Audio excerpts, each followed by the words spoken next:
Good morning, everyone.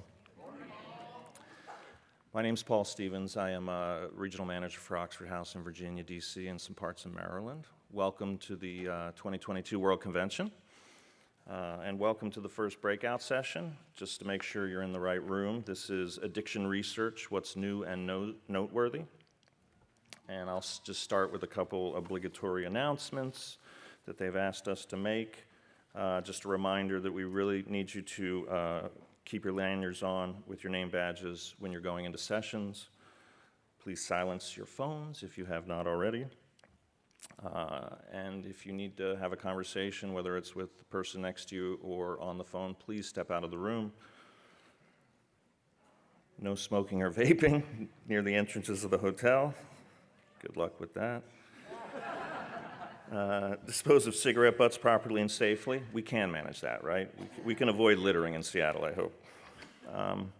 And please, take notes. If you're with a group, I think they said this during the general session, but if you're with a group from your chapter or your house, try to split up, take notes in the sessions, because what we really are hoping for is that you'll take this information back to your houses and chapters so that it spreads and we can get stronger as an organization as a whole. We will definitely have time for some questions and answers at the end of the session, so please hold your questions until all of the speakers have finished, and we'll have you ask them into the mic once we're done. Okay. So I will just briefly read the description in the program of this panel, and then I'll introduce our speakers. Addiction Research, What's New and Noteworthy. The panelists will discuss recovery research with particular emphasis on studies involving Oxford House residents. Over the years, there has been an enormous amount of research done on the Oxford House model and Oxford House residents. The large body of data about Oxford House and its successful outcomes led the federal government to list Oxford House as a best practice on SAMHSA's National Registry of Evidence-Based Practices and Programs. The Oxford House program was also singled out as a successful program in the 2016 Surgeon General's Report on Addiction. Oxford House, Inc. and Oxford House residents have been at the forefront of fostering recovery research. Recovery research was long hampered by the historical focus on anonymity by 12-step groups. While anonymity has its purposes, it has also had the effect of limiting research on recovery. Oxford House residents and alums work to overcome this limitation. John Major has led significant studies on Oxford House and the recovery process in general, and worked closely with Dr. Lenny Jason and his team at DePaul University. The researchers have been assisted in their work by Oxford House residents and alums and by graduate students. So I will introduce all of our speakers. Of course, the first today will be Dr. John Major. He is a professor of psychology at Harry S. Truman College in Chicago, Illinois. He is the primary investigator of Truman College's Oxford House research team and a consultant for DePaul University's Center for Community Research. Dr. Major also serves as a consultant for various attorneys fighting to overcome unfair housing and discriminatory practices against recovery home residents. Fabian Ellie volunteers as a research assistant for the Oxford House research teams at both DePaul University and Harry S. Truman College. She is a post-bachelor student pursuing a doctoral program in psychology. Victoria Valentine also volunteers as a research assistant for the Oxford House research team at Harry S. Truman College. She is a post-bachelor student pursuing a doctoral program in psychology as well. Casey Longan is the Oxford House Incorporated Training and Education Coordinator for Texas. She has been employed with Oxford House since September 1st, 2018. Her recovery date is September 14th, 2011, and she is an alumna of Oxford House Mather in Clackamas, Oregon. She worked as a research, I'm sure I butchered that, sorry. I'm not from the Pacific Northwest. She worked as a research assistant with Dr. Lenny Jason at DePaul University, conducting studies in Oxford houses in several regions, and continues to serve as a consultant for both DePaul University and Harry S. Truman College's Oxford House research teams. She has a degree in criminal justice and is a national certified peer recovery support specialist. And we will close with Justin Bell, MS. Justin is a second-year doctoral student at DePaul University's community psychology program. He currently holds research positions at the Center for Community Research and Dr. Nisa Snowhill's lab at DePaul University, as well as the Primals Project at the University of Pennsylvania. I'll just say one thing briefly before Dr. Major comes up, and we will talk about this a little bit more in detail in a session tomorrow called Recovery Housing Research, Why It Matters and Why Participate. So I will be brief, but I just want to say that it truly cannot be overstated the enormous benefit to Oxford House some of this research has had, and the profound debt of gratitude that we all owe to Dr. Lenny Jason, Director of the Center for Community Research at DePaul University, and those who have worked with him and have gone on to pursue research projects of their own to better understand how Oxford House and recovery housing works. Their positive findings about the efficacy of our model helped pave the way for much of our expansion, and I guarantee there are a number of people in this room that would never have had the opportunity to live in an Oxford House were it not for their work. It's an exciting time to be in recovery in Oxford House, and it's also a really interesting time in recovery housing and more generally, recovery research. Our first speaker is one of those individuals who has been doing great work on studying and supporting Oxford House for many years. Please welcome our first speaker, Dr. John Major.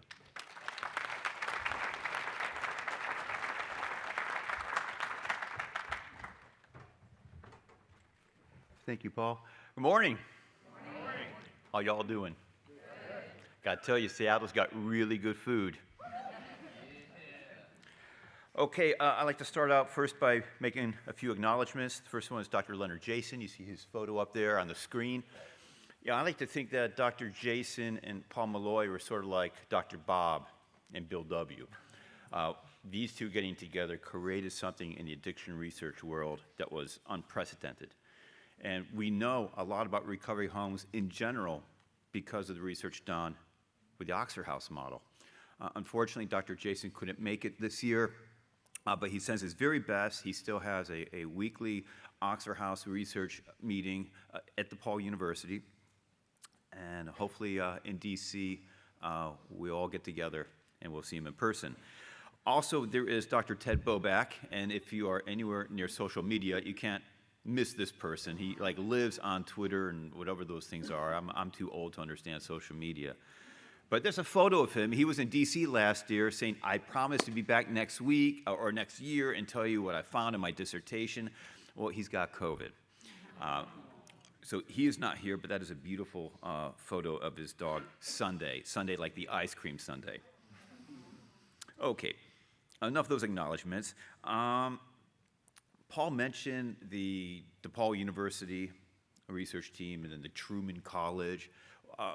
I'm a professor at Truman College. I came up under Dr. Jason. History, I've known this guy for over 20 years at these conferences, and it kind of pisses me off because I got way more gray here and he's yet to have one. I don't know how Paul does it.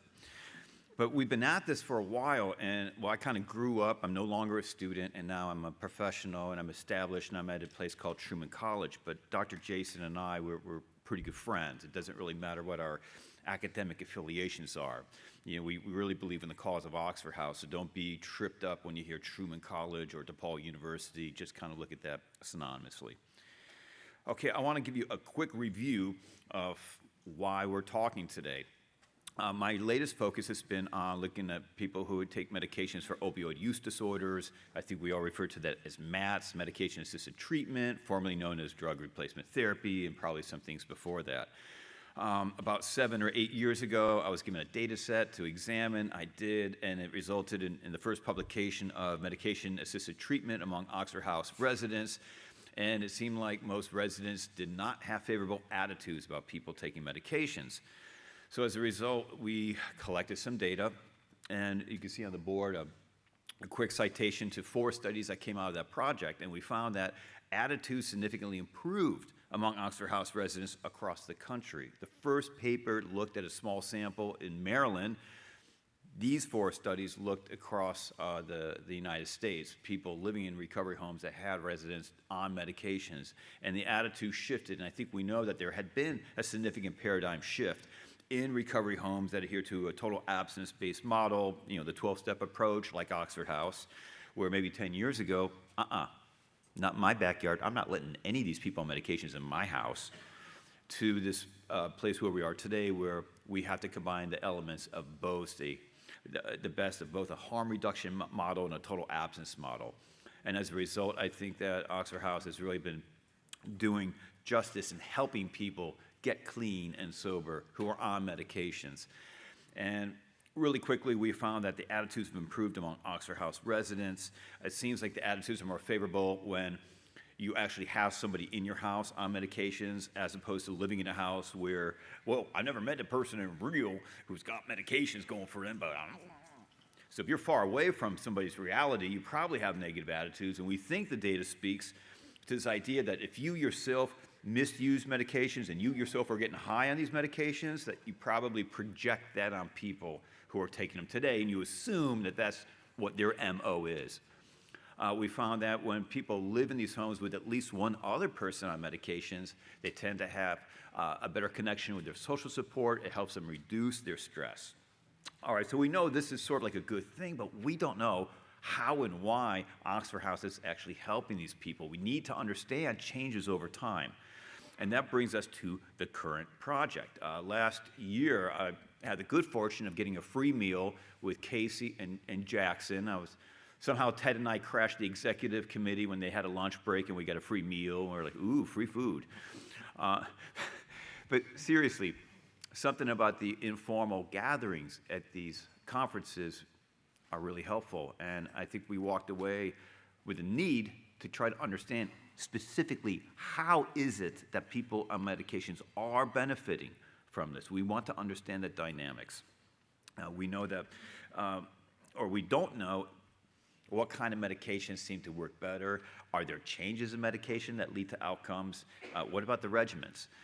It's mind-boggling that, to my knowledge, I don't know any studies that scientifically addressed how much medication for how long should a person be on. We just kind of leave this up to the psychiatrist or the the attending physician's judgment. But we're in a unique position to make a contribution, to understand how the physiological aspects of being on medication are probably complemented with the social environments, such as an Oxford House. So we want to understand house size and how that relates region, because certain regions have more resources than other regions, and relate this to things that we know are tried and true outcomes in addiction research, such as abstinence rates, involvement in 12-step groups, psychiatric severity rates from the ASI, the Addiction Severity Index, and abstinence self-efficacy, which is a very important cognitive resource for recovery. So that's what we're doing. I'm about to hand the mic over now to some of my colleagues. And I can say it's been very trying to get people into our study. The first person I'm going to introduce will be Casey. She, as Paul said, had been involved in DePaul University's Oxford House research team several years ago. She was highly instrumental in helping us get the word out in this study. She was very instrumental in helping us get over 250 participants in our study. And we're kind of like at a standstill now because now people don't want to do wave 2. And we said, okay, the conference is this week. Let's put this off and let's troubleshoot this when we come back from Seattle. But she'll speak some of her experiences and what she's been doing on this team, on this project, and other things. And then she'll pass it on to Fabian and Ted, and we'll finish with Justin. But really quick, I have to say that Fabian is at the end, and Victoria is closest to me. They were students of mine. They have their 4-year degrees, and they went to my college to take some psychology courses because they have their mind set on being graduate students of psychology and getting clinical psychology degrees. I have to say, in all my years of working with students and working with researchers and advanced graduate students, they are, words fail me. They're extremely bright, they're conscientious, they show up, they do hard work without complaining about it, and they are keenly interested in the research skills and what you do behind the scenes and learning more about the Oxford House. They were excited to come here. They paid their own airplane ticket to come here. I know a lot of graduate students who are like, oh. But when you have people who are humble and genuinely interested and conscientious like Fabian and Victoria, good things do happen. So I hope you welcome them among our ranks. And with that, I'd like to introduce Casey. Thank you.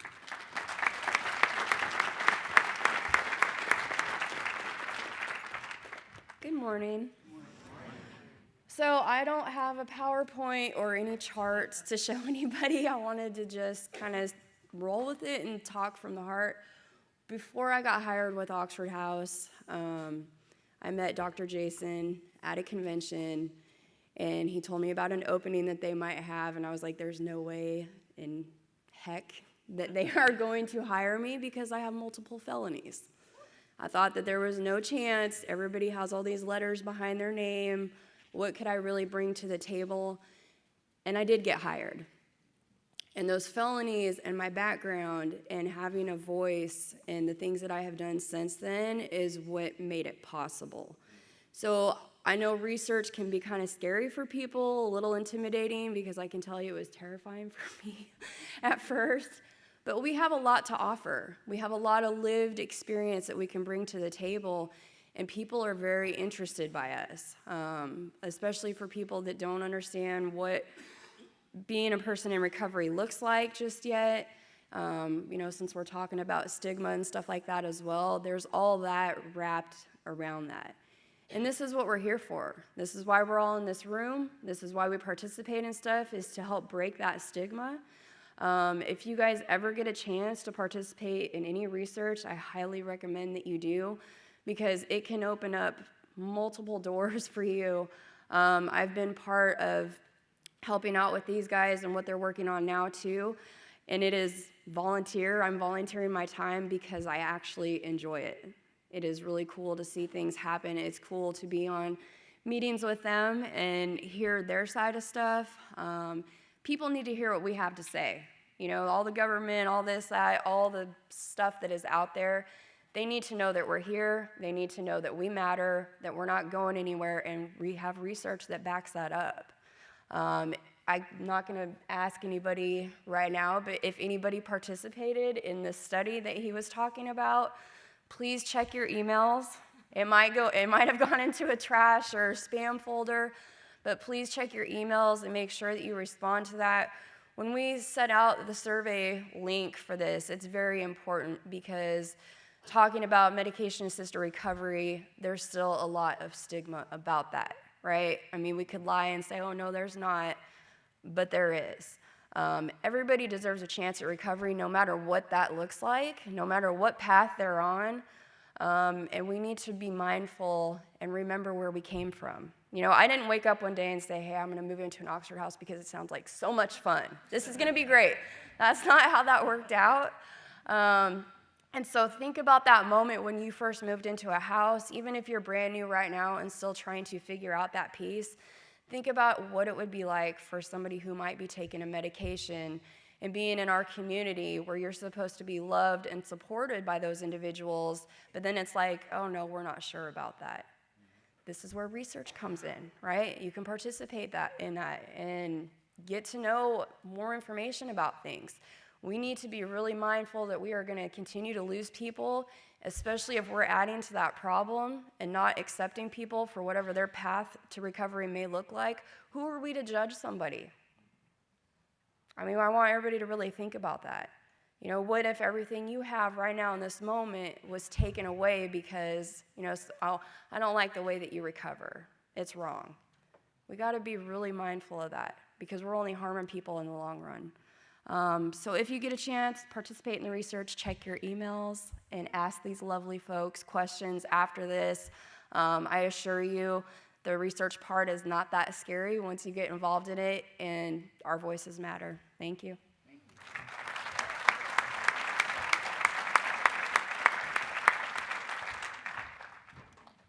Hi guys, my name's Fabienne. I'm not a public speaker. I identify more as a researcher, so bear with me.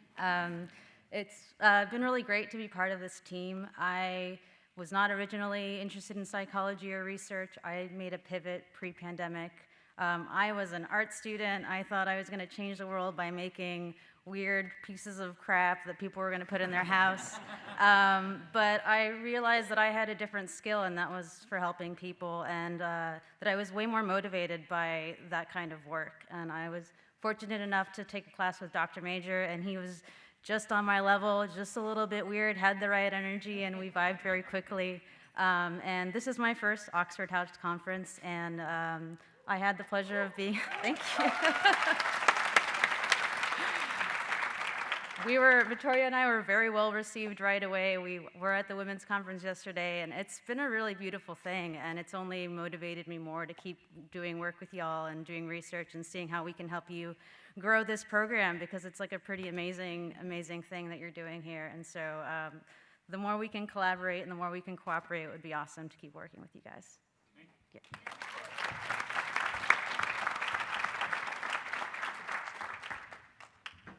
Good morning, everyone. My name is Victoria, and I am a volunteer researcher as well. I have my bachelor's in special education because I've always known that I've been good and been passionate about being in like a helping profession, but it's led me to understand that I want to be more in direct contact. So I started in special education, and then I realized that I wanted to take on more of a clinician role. So I went back to school and started taking classes at our city college, and luckily enough, I got linked up with Dr. Major, and he helped me become passionate about research. And I didn't know anything about addiction and recovery, but being a part of this research team has opened my eyes to the amazing things that Oxford House does, and I'm so blessed to be able to be a part of this. So I just wanted to say thank you for welcoming me, and thank you for being a part of the studies if any of you are. Because research is an amazing thing. So thank you for accepting me. I'm so happy to be here and looking forward to talking with you all more. Thank you.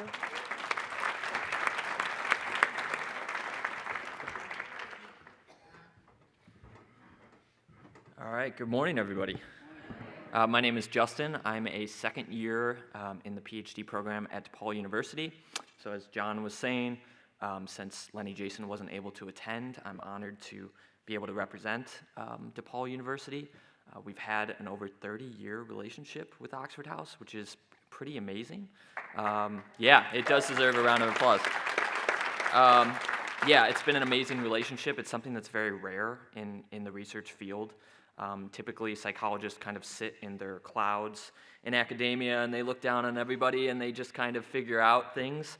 But I think Lenny has kind of exemplified the sort of like self-determination and autonomy sort of model that Oxford House has, and that he really has collaborated with Oxford House, found out what needs Oxford House has, and then used research to kind of get to those needs, fill those needs, and kind of achieve quite a lot for Oxford House. So I just wanted to briefly go over some of this 30-year relationship that we've had, to kind of show some of the landmarks and also kind of give a sense of direction of where we're going.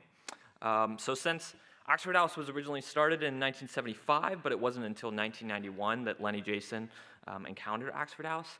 It was that famous 60 Minutes presentation that I guess Lenny was flipping through the channels one night and happened to stumble upon, and he, out of the blue, he had never done this before, but he thought, you know what? I like this Paul Malloy guy. I like this whole idea about Oxford House. I like a community sort of model to address addiction recovery.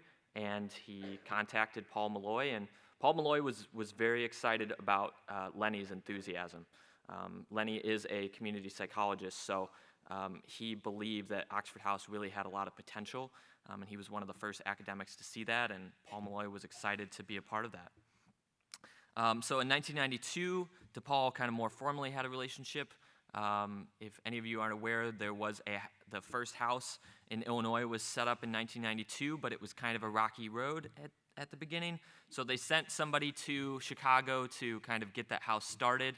Unfortunately, the funding that they had from Illinois was caught up in a wire transfer or something like that, and so this person that was sent to Chicago didn't have a place to stay, didn't have an office. And then, I guess a couple days into coming to Chicago, almost all their belongings were stolen. So they really didn't have anywhere to go. Oxford House reached out to DePaul University, however, since they had set up this relationship. And DePaul said, great, yeah, we'll set him up. He ended up getting a room with the DePaul's priest, because DePaul is a Catholic school. So he lived with the priest for a time. And then Lenny ended up giving him an office, fax machine, because it was 1992. And they ended up getting that first house started, and that house was named the DePaul House after that relationship. Just to show kind of like, the way that research worked. DePaul's research, even in 1995, was pretty fundamental in helping get Oxford House that amazing Supreme Court decision. So if any of you aren't aware, in 1995, the Supreme Court ruled that preventing Oxford House from, entering single-family homes in neighborhood was a form of housing discrimination, which was amazing. Yeah. Yeah, and it was an incredible example of how research was able to affect a community organization. Some of the evidence that was provided in that legal decision was able to make that decision happen. And it's the same sort of stuff that John Major continues to do in some of the court cases that he's involved in. That relationship would then continue. In 2006, we had done a lot of research showing that Oxford House worked. At least we were showing that Oxford House residents seemed to be doing really well in these settings, which was incredible. However, a lot of funding organizations said, we want a comparison study. We want to show that not only is Oxford House good, but it's better than other places. Some people just go home after rehab, or they stay in a sort of professional treatment. We want to show that Oxford House might even be a better choice than that. Paul Malloy had trusted DePaul University so well by that point that he thought, even though there was a potential that people had to be kind of assigned randomly because of the whole way that research is done, that might kind of mess up the system a little bit, the way that people usually come into Oxford House. But Paul Malloy and Lenny sat down, they hashed it out along with other researchers at the time, and they conducted this first study of Oxford House that compared it and showed that it was actually better than what we call treatment as usual. It's much better than going home, and it's even better than continuing to stay in maybe a professional facility. That there's something about having that sort of community and autonomy, a house that follows these 12-step traditions that actually leads people to gain that sort of self-respect and that sense of autonomy for themselves, so they can go on in long-term recovery. And this would lead to, as many of you have probably heard, SAMHSA designated, Oxford House as evidence-based, which, what does that mean? Really, it means that, it was able to access funding, and that it had a sort of research base, And so this would be huge for some of our future grants. So in 2015, NIAAA, which is the National Institute on Alcohol Abuse and Alcoholism, granted us DePaul University and Oxford House a rather large multi-million-dollar grant, which we were able to then use to look at social relationships in the houses. And there was another $800,000 grant that was just awarded yesterday for a large contingent of people who are all looking at recovery homes, including Oxford House, across the United States. So it really feels like the tide is turning. Like John was kind of alluding to, I don't think Oxford House, of course, has always been trusted. We tend to trust the doctors and the medicine model, and that's great, but these sort of community-level organizations are starting to be more trusted by the academic community and the federal community and the people who are in charge of the funding and stuff. So it's, I guess, what research in this whole relationship, this collaborative relationship, has done. So I wanted to give just a quick peek, yes. It's a new word. I wanted to give a little peek at the recent DePaul research that's been going on. So we have a study that's going on right now using some of our past data as well as census data to look at the growth of Oxford House over time. Mostly, I think we're using this to look at what are the factors that in a community that lead to an Oxford House to be successful, for the residents to be successful, for Oxford House to grow. There's community level factors that we're looking at. So what are the amenities that are in a community? What is the neighborhood like? What is the economic position of that neighborhood? Somebody compared Oxford House to McDonald's this morning, which I think is interesting because, when McDonald's wants to start a restaurant, they look at what are the factors in here that are going to make sure that franchise is the most successful. And so we want to use this sort of data to say, can we predict if a neighborhood would be the best for the Oxford House residents? And so as we start to do new homes, which I just heard they're going to put 40 new homes in Illinois over the next year or two, which is going to be incredible. But can we, start to predict, like, would this neighborhood be best for an Oxford house to be in, which would be pretty cool. I also mentioned that, like, multi-million-dollar grant we got in 2015. That helped inform Ted Bobak's dissertation. We're still working on some of that data. We were able to reveal some groundbreaking stuff on social relationships and networks in Oxford House.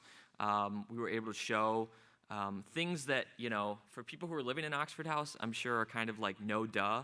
But for researchers, they don't always get this stuff right off the bat, and funders and stuff. But we were able to show, Oxford House is really awesome about creating trust, creating relationships, having close ties in an Oxford House leads to long-term recovery.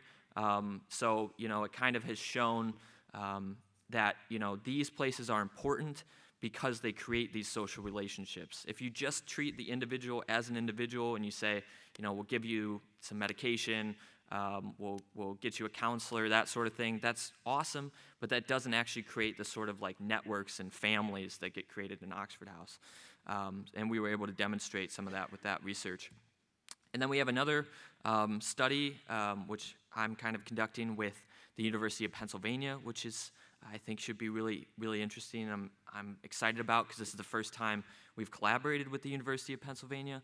But this time we're specifically looking at employees, which I think will be really cool. I think this is kind of one of the first times we've looked at employees of Oxford House too. And as I'm sure a lot of you know, to be an employee of Oxford House means that you have to, have been successful and that you, lived in an Oxford House at a certain point. So we want to look at these people who, they have long-term recovery. They're working for this community organization. They're motivated to be in service of other people, and look at, like, what are the beliefs that these people hold?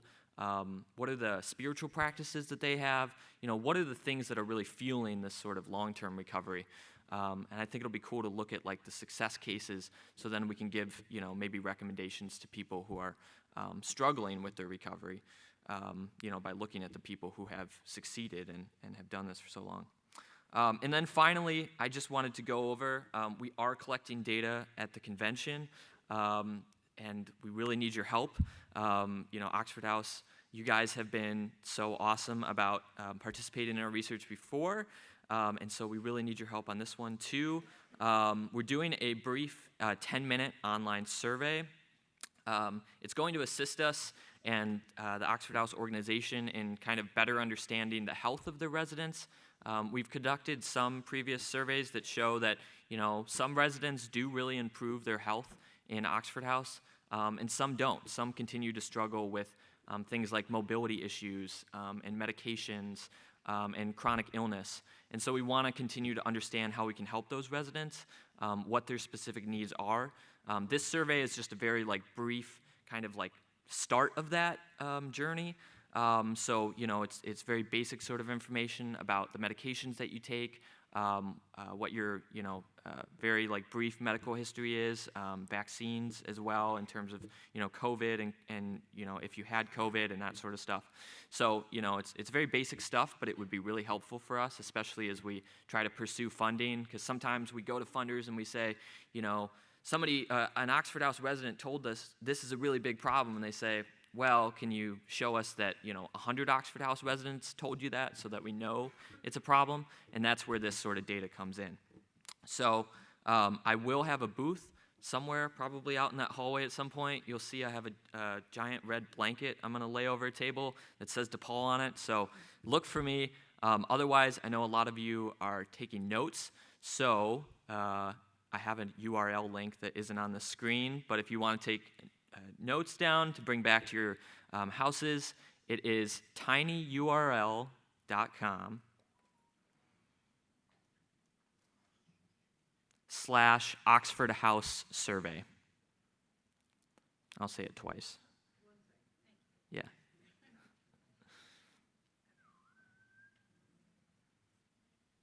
All right, second time, tinyurl.com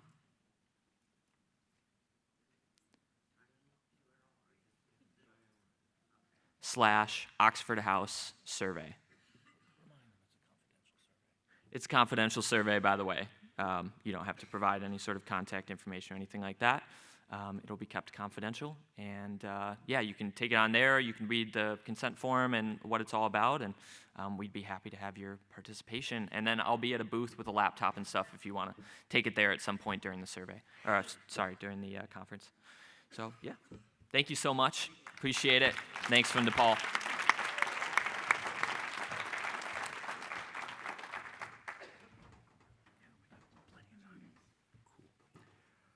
Okay, so we're going to be throwing it out in a bit. Just want to say that down the road in DC next year, hopefully we will be able to show you even more research, particularly looking at recovery resources in relation to your involvement in AA and NA or 12-step involvement. This is something we said last year that we'd be presenting here. Well, we don't have time for that right now, so we're going to table it till next year. Also, there's Ted Bobek's dissertation data, and he swore, I'll be in Seattle, or I'll be here next year showing you, well, he got COVID. And that's why I'm wearing this mask. And also, some of you are a little bit too fragrant with your perfumes and your colognes. It's supposed to be a little bit on the wrist, behind the ears. You don't bathe in that stuff. Anyway, we'll talk about social networking, some really fabulous stuff from the funding that Justin had mentioned that was awarded to DePaul University back in 2015, and Dane Wilson's virtual recovery survey, and that was a questionnaire that went around last year's convention in DC. So this year, please look for that red blanket with DePaul on it. Please pass the word. It's great that we have this type of collaborative relationship where we're helping you and you're helping us, and it's a good thing. Anyway, and there will be more. And with that, I'd like to turn it over to Paul.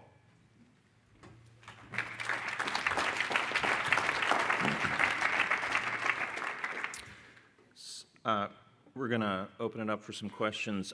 Just right before we do, though, since we do have a little bit of time, I just want to give you a couple of the takeaway talking points of the two big studies that DePaul University did back in the early 2000s, just because this is information that you all should have and be able to go when you do presentations in treatment centers or you talk to people about Oxford House. You really ought to be able to even quote some of this research and the findings, because it's really impressive. So, John, correct me if I say any of this wrong, but the NIDIS-funded study, that's the National Institutes on Drug Abuse. So DePaul University recruited about 900 Oxford House members from all over the country. It was a national sample, and they tracked them for 1 year, and they interviewed them at intervals, I believe, of 4 months, 8 months, and 12 months to see how they were doing. They had them do a survey. They were checking in to see if they were abstinent or not.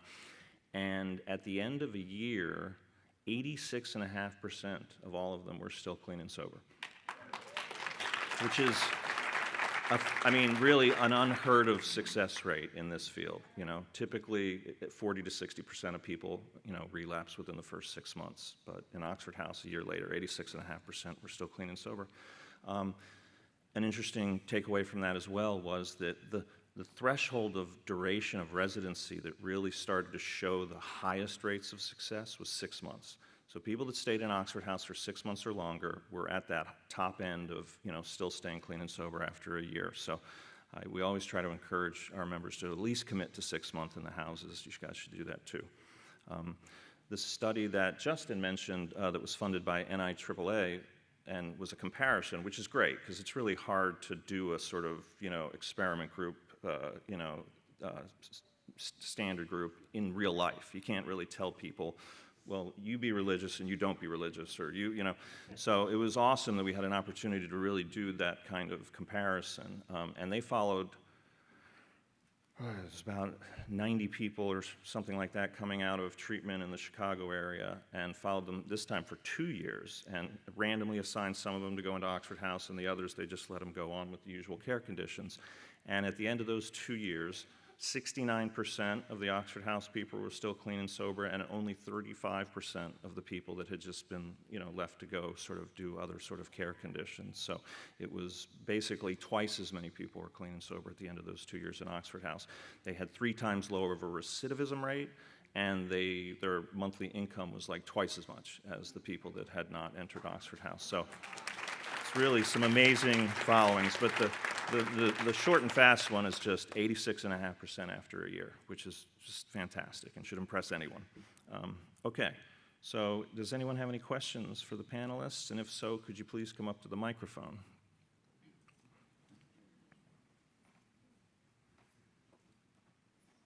Hi, my name's Larry. I'm from, is this one? My name's Larry. I'm from South Florida.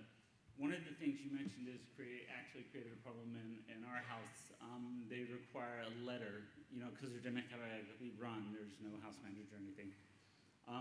One of the things I noticed, we also have issues with people who have ADHD and have to take amphetamine medication. We need letters from doctors. They want to know that you're in recovery. And for some people, it creates a problem because the psychiatrist doesn't want to provide that letter because then there's nobody that's administering medications. The psychiatrist gets nervous about providing that medication to a home where somebody could abuse it. Medications, nobody's accountable for it. That sort of thing. It created a problem for people. So I was just curious if that might be something that might be looked at further down the line. And because the other thing that came up with the mat situation, I noticed in our household when we had somebody that was on mat, it was easier for someone else to come into the home because we would talk about it. But it was interesting too because when somebody wanted to come into the home and they were on mat, during the election process, somebody's like, oh, no, we don't want them here because, when I did that, I was abusing, they just immediately had them in relapse mode before they even got in the house. And for me, I was thinking we should vote no for this person simply because we're bringing them into a hostile environment if we have people ready to convict them and they haven't even gotten there yet. So that was an issue.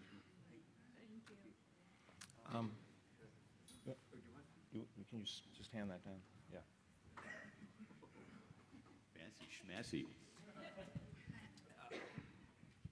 The only thing I can say about the psychiatrist is that's kind of weird. I think it might be an individual thing. I think most physicians. Only the psychiatry for people in recovery. That was the weird part. Yeah, you talk to Dr. Gitlow, Stuart Gitlow. I think he's the former president of the American Society of Addiction Medicine. My physician, she's wonderful. She's given me letters for things I need, and it doesn't hide behind this whole HIPAA thing or confidentiality. That just sounds kind of weird if you ask me. So. She was fearful that there's in the house would steal it because they're all drug addicts. There's no accountability for. Oh, you're talking about the medication. Yeah. Oh, I'm sorry. I thought you meant just to provide a letter. No, oh, I'm she was sorry. nervous because there's no accountability for the there's no nurse, no house manager distributing it. Well, then I think maybe Casey could speak to this. My first thing would be, what does the house... Yeah, I'm going to push it over on Casey. But I think, the fourth tradition, each house has the right to be autonomous, and I know that there are some recovery homes where they have a lockbox, and... I told all of that. Yeah. That's the fifth tradition, John. I'll keep coming back.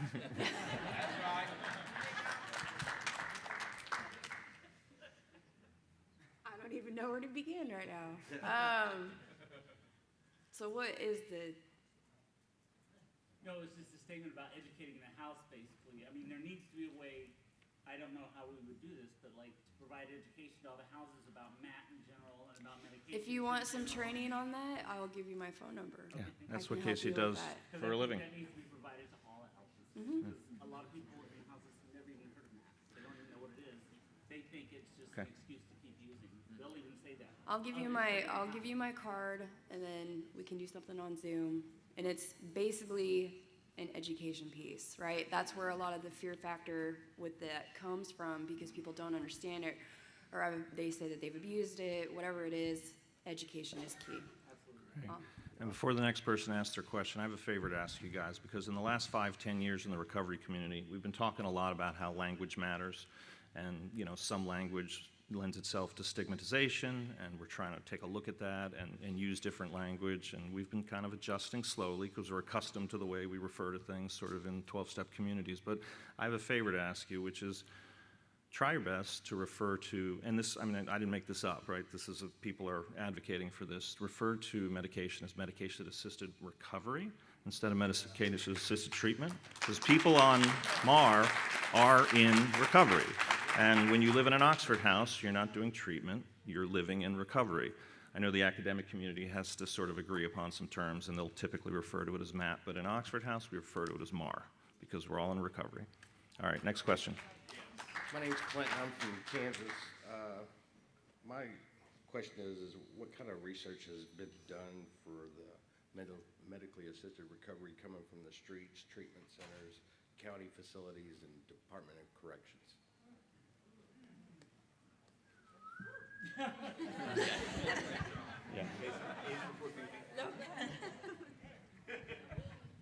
I don't know. Next question. No. There's a lot of research out there, and there's a lot more that needs to be done. And I think this is very much it was very much a taboo issue in the recovery community only a decade ago. You know, we're going through that. What kind of pisses me off is that the 12-step people are being accused as perpetuating a sense of stigma. And I think there is some rightful blame for that because individual members will say, hey, Mother Flower, you know, you're using Mother. And now we're realizing that goes against the nature of recovery, that we accept people for who they are. Oxford House was very first to get on board with that because I think recovery among Oxford House residents usually is a little bit more concentrated than the typical person who's involved in their AA or NA recovery. So we've got a lot of catching up to do. I don't know about people coming off the street. I know that there's controversy in, if you want to call it criminal justice systems, you know, denying people the right to recover that way. And then there's also an exploitation and over-marketing of all medications, not just those for opioid use disorder or what have you. There's a lot. You know, maybe by the time we get really old and gray and die, maybe we'll have some understanding. So this is really a new frontier.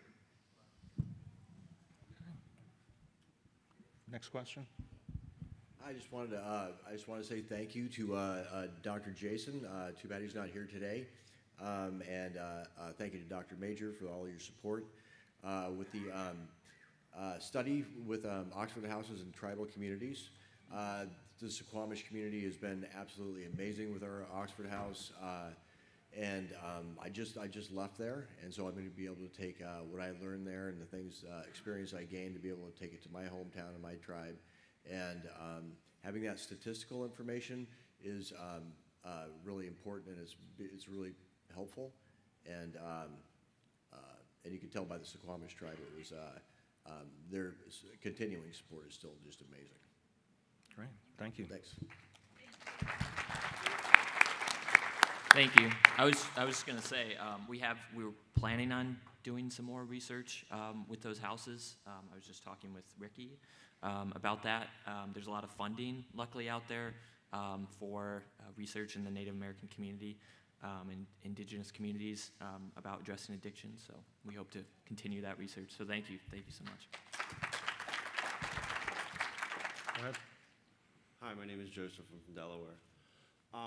So my first question, and you had addressed the MAT versus MAR, and I think that that's super important to educate the houses and stuff on that. My next question was, of the, we do the surveys annually, that 86% for over a year, does that information, is that solely based off of just the annual surveys that we do, or, okay, so there is an outside. And if so, why is there, we had talked, I think somebody had mentioned there was some surveys as to like helping combat why people are leaving houses, and is there a study to see why people aren't staying for that year, for the 86%? Like why aren't we achieving? Because it's my understanding that the time and the length of stay in houses is actually growing shorter than it used to be. And is there any way that we can combat that and find out why?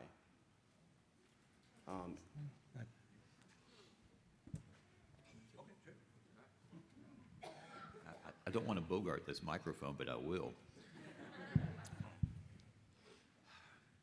I think that there's some contextual factors going on. In other words, things outside of the immediate vicinity of the home or the house or the chapter, maybe things like, there was an election year, there's a lot of political divide in our country. COVID, things like that might have some kind of influence.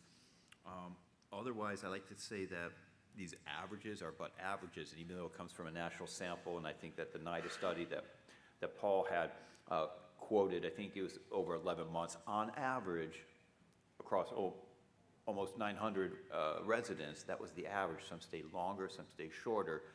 And if you are experiencing shorter lengths of stay, I really don't know why that might be. Maybe that's just where you are now. I'm a numbers guy. I kind of understand central limit theorem, that I imagine in 20 years, looking at your house, it'll probably even itself out. I think what's great about Oxford House, and we don't say this enough, is that historically you go to a recovery home and it was managed, and you didn't have democratic operations in place, and you were time limited. You were out of luck after 6 months. But what I love about Oxford House is you can stay as long as you want. You follow the 3 cardinal rules and any others that are decided upon through the democratic process. And that's a strength. And maybe some people only need a few months, or maybe they hop, skip into an alumni house. I don't know if you could do that. But consistently, really quick, there was another study in alignment with what Paul said. That 6-month marker, actually there's been several studies. Staying in an Oxford House recovery home 6 months or more will increase your likelihood of staying clean and sober, making more money, not going to jail or involving yourself in crime and all that kind of good stuff. So there is something about recovery living. If you commit to it, you're going to benefit in the long run. Absolutely. Tomorrow there will be another session on recovery housing research, and just so you know, I'll actually be talking a little bit about some of the findings from the House Activity Report data that you guys turn in every month. But just to draw the distinction there, that data is a little more limited because we only can say what happened up until the point people left the house. What they did was they followed those people even after they left the house, and so they were aware, even if they had only lived in the house for 2 weeks, they followed up at 4 months, 8 months, 12 months to check on their abstinence rate. So it's a more compelling finding. Thanks. Thank you. I'm Steve Oxford House Amelia from Indiana. I've got two questions, one simple one.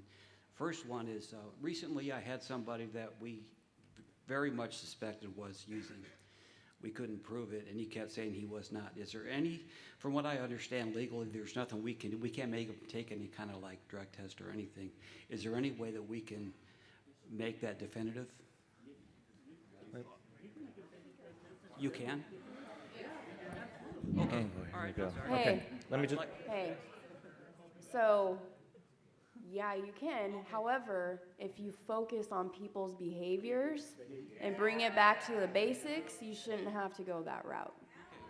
And the bottom line on that is that the Oxford House model and the process by which we determine whether a relapse has occurred is one that is determined by a house observing behavior and then voting. Okay. Which is not to say that a UA could not be something that would inform their decision, but we prefer for houses to focus on behaviors and not rely on the testing. But it's not prohibited. Okay. Well, that was my easy one. Okay, and this is a little bit harder. Everything basically is about supply and demand. And we have a pretty big demand in my city for expansion. What's the process of going through them? There's going to be some other Yeah, there's panels some panels for talking that. about expansion. Okay. Yeah. All right, And thank talk you. to your outreach worker. All right, thank you. Thanks. Hello, my name is Catherine, and I'm from Indiana as well. I just have a quick question. Do you guys have a booth set up after this panel for which we could reach you for other questions? And where will that be at? Yeah, so I'm not exactly sure where my table is going to be, but it should be out in this hallway. So if you want to talk research, have other questions. Red blanket. Red blanket, yes. If you have, and I encourage everybody to come up and talk if you have any research ideas, or if you're interested in even volunteering or something like that. There's opportunities out there, even just to help out in a small part or to lend your experience or something to us. We're always really appreciative of that. So yeah, somewhere out there with a red blanket, probably within 15 minutes after this session. Yeah. Perfect, thank you. Thanks. Hi, I'm Brock, and I'm from Lawrenceburg, Indiana. Indiana's up here representing, it seems like. But, so I have a question. So, I'm really lucky to be from an area where we have a really good relationship with the court services. It's incredible. I mean, they'll even pay the bed deposit for people. And we've worked really hard on, So we've worked really hard on that relationship, and it's been a big help having people in reentry come out, talk to their probation officer, and Oxford House be one of the first recommendations for success. But we also just recently opened a house in Columbus, and we're getting a lot of pushback from the court services there. So my question is there been any research or any contemplation on conducting research on the success or the failure of the relationship between the court services and how that like impacts? Do you see what I'm saying? I guess I didn't word that really great, but just like the relationship between court services, Oxford House, and how that contributes to success. I mean,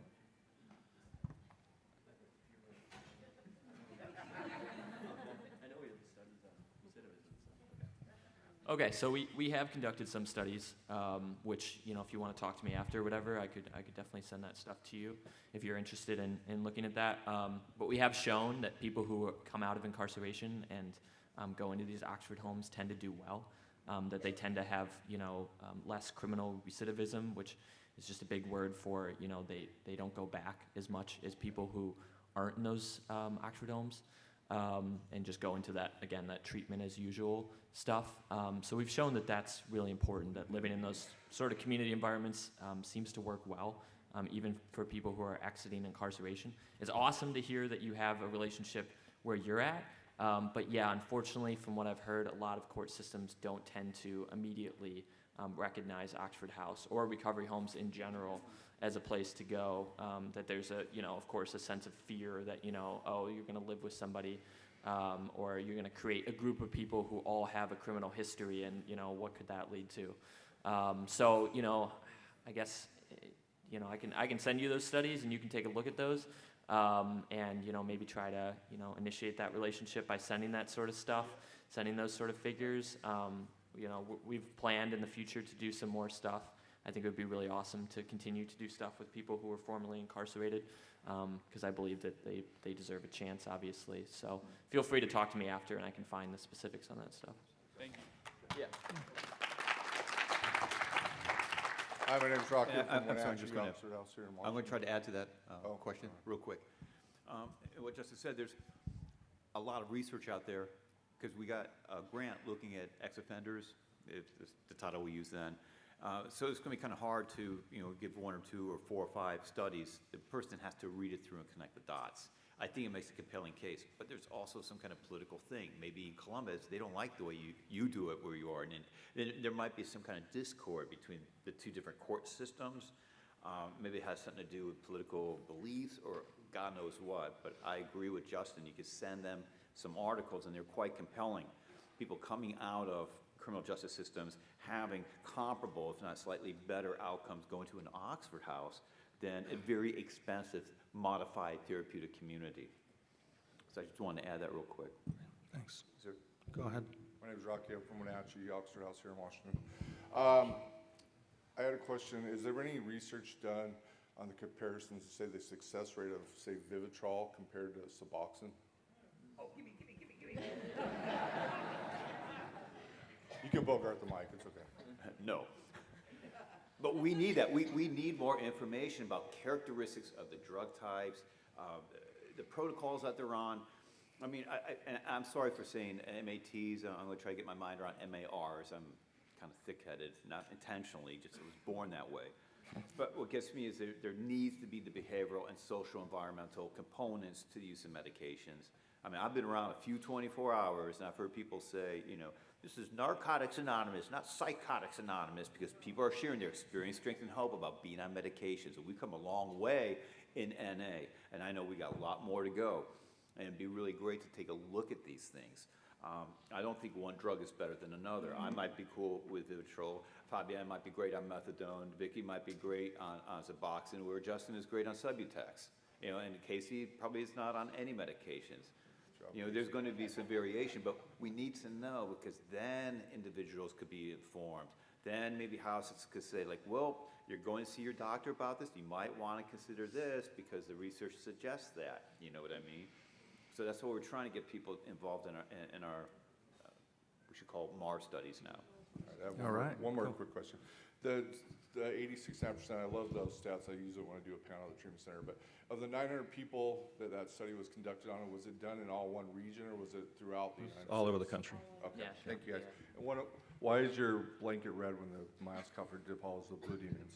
I don't know. Lenny gave it to me, and I have no idea where he got that. There you go. I don't know if it's bootleg or what, but. So bear with me, my heart's in my throat, but as a lot of snow growth begins outside the comfort zone. So first of all, thank you very much for your time and your service. Cannot express how much that means to myself, and I'm sure a lot of us. I just want to say from my own personal experience that I'm one of those people who was a staunchly against people who were on Mattermar. You know, because my recovery looked like I white knuckled through it. You know, I puked for 3 weeks, locked in a trailer, and my friend brought me soda crackers. And anyway, but no two people's recovery looks the same. So enough of that. To my question. I was hoping that there was going to be something about the long-term effects of substance abuse on our mental health.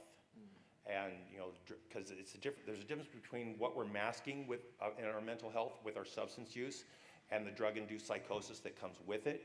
And then, you know, once that has subsided, the things that are actually still wrong between our, that aren't necessarily the way we want them, between our ears.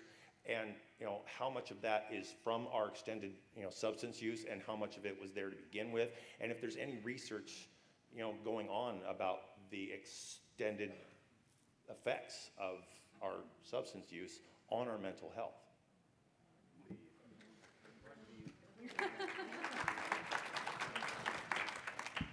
OMFG.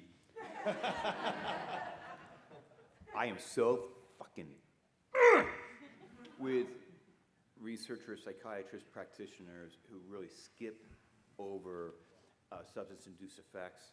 I mean, you want to see me really pissed off, put me in a room with a psychiatrist who's going to tell me I'm putting this person on this medication. And I'm like, oh, on what basis? Because I feel that. I'm like, Mother Flower, you feel is dictating your clinical decisions. And that is the norm in psychiatry. I've worked at Hopkins Hospital in psychiatry. I've worked with some people who really had a sharp mind, but had basis for why they were putting the medications. And there's very little research. The last person doing this, I think, systematically was Brian J. Adenoff, University of Texas Southwest, looking at hypothalamic pituitary adrenal system functioning, basically some of the hard wiring stuff with the release of our cortisol in early abstinence, that we were basically messed up, but after a month later, these alcoholic men are still kind of messed up. And now he started looking at cocaine-addicted people, but that was 15 years ago. I've been looking at the literature. Nobody, I mean, when I went through rehab in '84, man, I had a migraine. I couldn't get one aspirin because they had the good sense. You clean somebody out for 30 days, and then you could determine the signs of the symptoms, whether they're indicative of the substance use disorder or maybe a co-occurring. And I got the news to tell you. The data tells me no more, or on average, 15% of people who have a substance use disorder like us have a co-occurring disorder. But they're overusing that term to justify insurance reimbursements. And everybody in the meetings I go to, they got 6 mother flower mental disorders. Right. That's not good clinical practice. No, you should have 1, no more than 2. So there's a lot of bad diagnoses going on, and there's little research to guide practitioners. And I think the really savvy ones have done their homework, and that's unfortunately more the exception. I would love to see more of this stuff, because I believe my heart of hearts, some people need medication, some people need psychotherapy, some people need to get their asses into church or something like that, but we all vary. So I hope I answered that.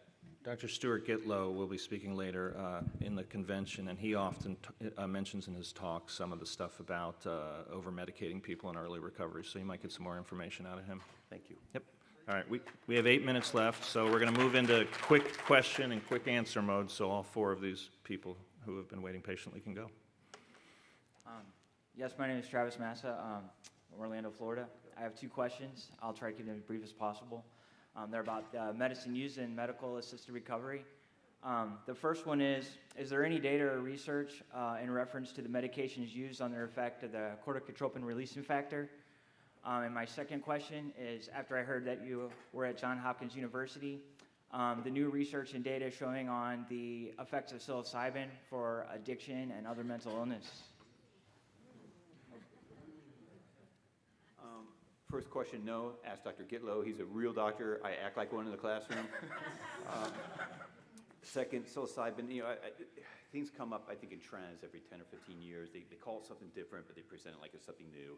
And I came across an abstract of an article, like, let's give psilocybin for people who are addicted, or let's give them marijuana who have post-traumatic stress disorder and recovering from substance use disorder. You don't give pot to somebody in recovery who's got PTSD to alleviate the symptoms. They need to deal with it. And there's some psychotherapeutic ways of dealing with that. It's a very real thing. But somehow it got that soup du jour. Now it's very much in vogue. Let's use medications and psilocybins. And yeah, personally, I think people should trip to open up their minds. But for people in recovery, not a good thing. Yeah. Thank you. All right, thanks. And I just want to say quickly, the way that psilocybin works is a transcendental experience, right? It's a mind expansion experience. And you don't need drugs to get that. I ran a study last year showing that people in Oxford House who had a spiritual awakening as a result of working the steps had much better outcomes than those who did not. So, just to say that, if you're seeking a transcendental experience, maybe try doing some step work. Nice.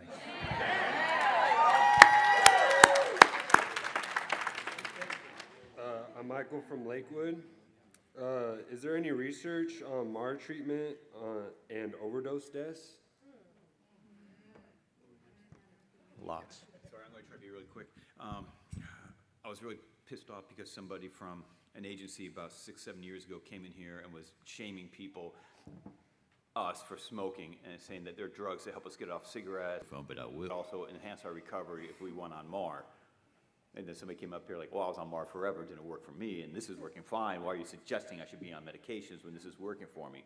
So that got me really pissed off, and I came in here the next year waiting to go toe-to-toe with this person who wasn't there, and I kind of pissed off the feel-good moment about MAR. Because I showed data from Johns Hopkins University. I worked with the hospital, but this university coming from the School of Public Health showed mortality rates in relation to methadone misuse. So there's a lot of diversion or black market use of these drugs. And I've no doubt there's a lot of people dying from it. And I kind of question the way that it's being regulated or not being regulated. That's my concern. I got no problem with somebody trying to get a pathway to recovery. But when you market it to the masses, it's, like my nephew who went to the Citadel OD'd on prescriptive opioids because they had access to it. And there's a little mindset about the half-life effects of methadone and stuff like that. So yeah, there's a very dark side of it that should be addressed. Okay, great.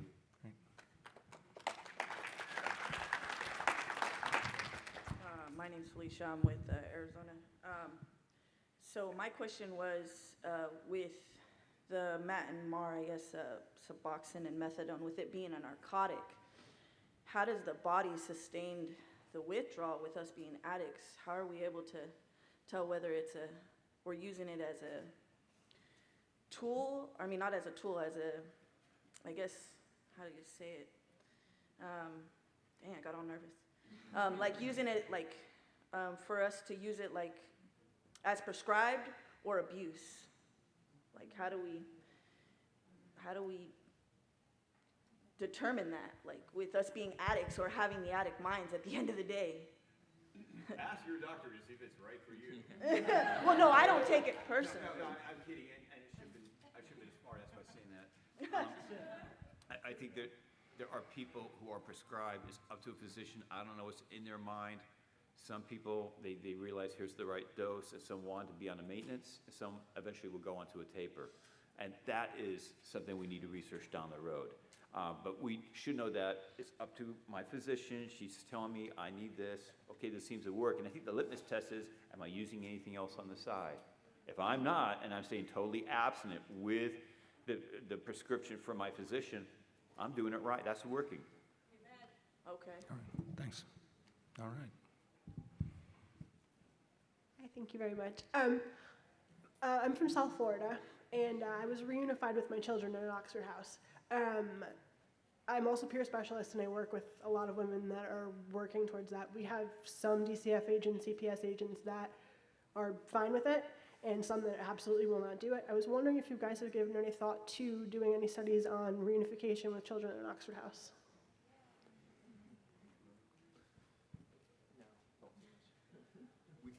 We have some studies, and I think they came from the NIDA project and NIAAA that got awarded in 2000, looking at women and children in Oxford houses. So maybe you can pester Justin, he might have to go on the web. I know Dr. Jason posts all the publications. There's been a few looking at women and children, and I'm so happy to hear that we continue doing this. And I think there's some men with children in Oxford houses, maybe a couple of them, but a lot more women and children. Thank you. All right, let's thank all of our panelists. Oh, I'm sorry. No! Go ahead. We got 2 minutes. My name is James Vaughn. I'm a Seattle local. Do you have any empirical statistics regarding success rates with a specific emphasis on opioid use disorder with naltrexone? Do you have any statistics available regarding that to bring home? Nope. But hopefully, if we get some people to comply and follow up, we will have some statistics. Yeah, we hope to conduct more. Obviously, John Major's study right now, and then hopefully the follow-up to the study that we're kind of conducting at the conference, we'll be looking at some of those like more specific medication questions, like somebody else asked about comparing MAR treatments and stuff. So that'll be in the future. But I will say there seems to be a trend that there's a preference to residents being on Suboxone versus methadone. So, but that's a general kind of finding. It's not absolute.